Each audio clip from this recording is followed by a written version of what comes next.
Hello, what is up mga ma'am, sir, ma'am? Ako po si Ralph Cifra, isang visual artist from Manila, Philippines. And today we are going to custom repaint the Black Panther na Marvel Legends na action figure.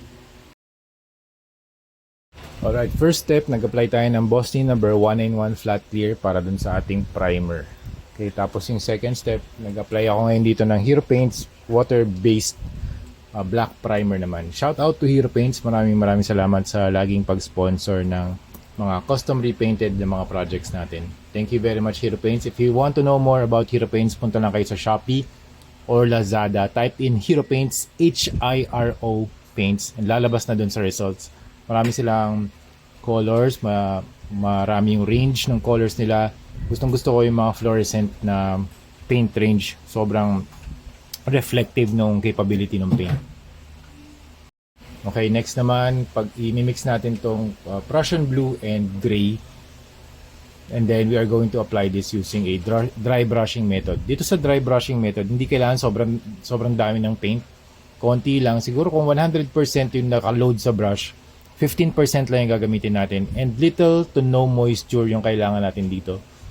Tapos i-glide lang natin yung brush doon sa surface ng action figure. Tapos ang makakatch lang niya or mapipinturahan lang niya ng mga surfaces yung mga nakaangat.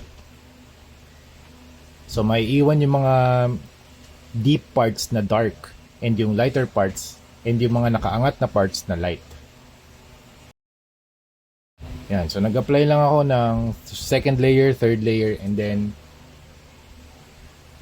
ang next na step naman natin dito, yung silver na. Silver and, ano ba pinag-mix ko dito? I think silver paint lang. Yeah, para naman sa mga metallics, ganda rin ang metallic range ng Hero Paints. Meron silang platinum, silver, gold. Kaya ito, favorite ko tong silver para dito kay Black Panther. Pinipintahan natin ngayon yung kanyang necklace and yung kanyang nails.